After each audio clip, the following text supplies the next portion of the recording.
What's up everyone, back for another beer review, and today I'll be reviewing yet another beer from the Genesee Brewing Company, and they're out of Rochester, New York, and this is their Genesee Oktoberfest, the 2020 release. So this is a Festbier-style Oktoberfest that comes in at 5.5% alcohol by volume, 21 IBUs at the time of review. This can is just over 1 month old. So I don't typically re-review or revisit beers on my channel, and I just do that so I'm always reviewing something new. I will occasionally re-review or revisit a beer that maybe has a different vintage where, you know, there's different ingredients or the recipe changed slightly.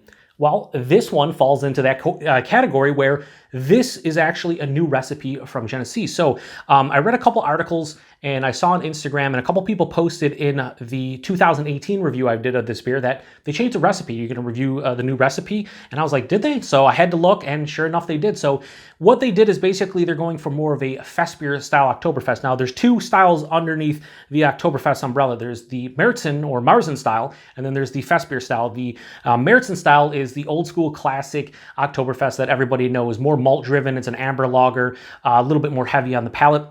And in the 1970s, Paulaner, iconic German brewery, they decided to bring Festbier to the table. And what they wanted was a less filling, crisper, easier drinking Oktoberfest beer. So at the official Oktoberfest celebration in Munich, Germany, people could drink more of the beer.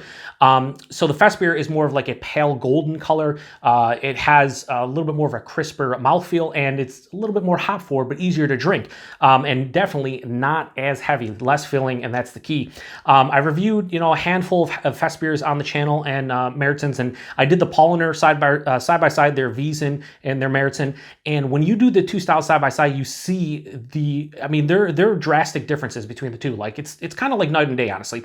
So the one that I reviewed in 2018 from Genesee was the Märzen style. This is the Festbier style. So we'll see if it's different. I actually went back and looked at their review just to see like what the color was like and what I kind of said about the tasting notes. So I'm going to see if it's similar or not. I don't know. They said it's a new recipe. They want a little bit more hop forward, Festbier style. So I'm going to believe what Genesee said, and we'll go from there. So let's see how this looks.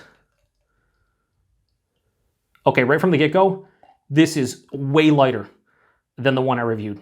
And like I said, I looked at the review a couple hours ago, and I was just like, you know what, I just want to see what it looks like.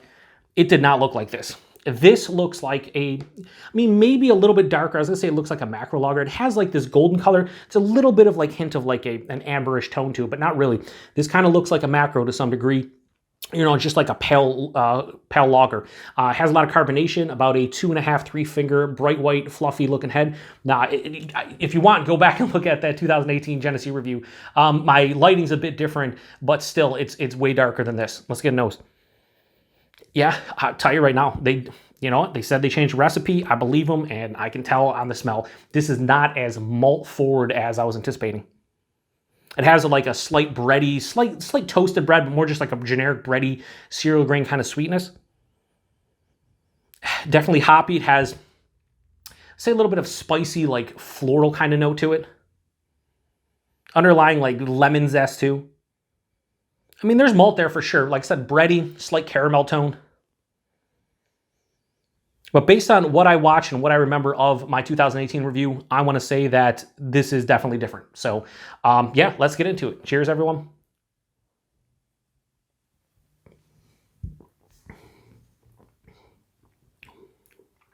Okay, so the taste isn't that drastically different.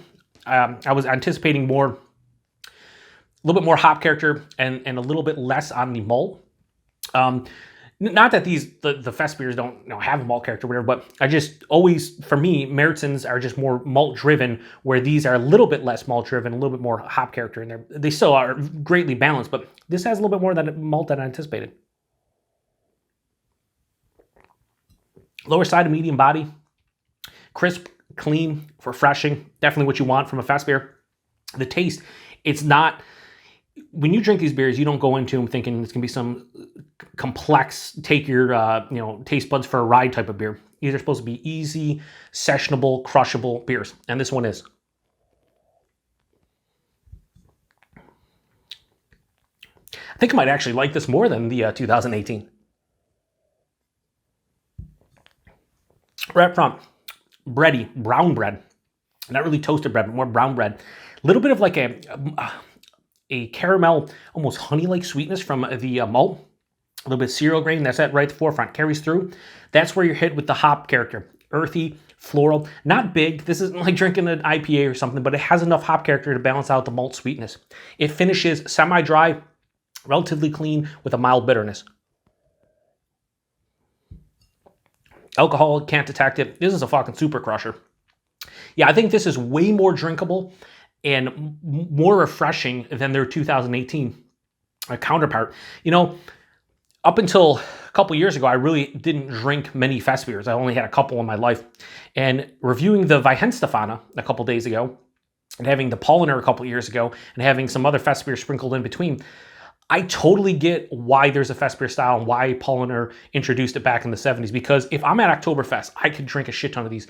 As far as a Märzen goes, I could still drink a lot of them, but I think after a while, they become a bit heavy on my palate. I don't think this would. While this is, malt forward, there's enough of that hop character, enough dryness, and just the mouthfeel with the crisp cleanness to it, and just it's effervescent. It's very balanced. Is this one of my favorite Oktoberfests? No, it's not. Is it amazing? I don't think it's amazing as far as the style is concerned, but I think for a Festbier-style Oktoberfest, this is pretty fucking good. So I'm going to give this 2 ratings like I do most Oktoberfest, because I've said this before. I don't want to harp on it on every review, so I'll probably just mention it at the end, but Oktoberfests are not my favorite style. I know why they brew them. I know what they're made for. They're made for Oktoberfest celebrations, to drink a lot, eat food with them, and have a good time. But these usually are very subtle in my palate and, not super flavorful and over the top, and they're not meant to be. But for me, I rate on an overall scale of beer. I don't usually do stylistically, but stylistically, I do that for Oktoberfest. So stylistically, I would give this, as far as a fest beer goes, probably like a 4.25 out of 5. Maybe like a low 4.25, maybe like 4.2 out of 5. I think this is pretty fucking well done for a fest beer. Now, I admittedly don't have a lot of experience with fest beers, because we just don't have a lot in the U.S. A lot of American breweries don't brew. And the ones we get imported, there's only a handful of them, and it's hard to compare. But as far as I had, the ones I had, stylistically, this is pretty fucking good. Maybe a little bit more to the malt side than your typical fest beer, but I still really enjoy it. Personal rating, though, I'm going to give this a high 3.75 out of 5. I'm going to go 3.8 out of 5. I think I gave the 2018 a 3.5.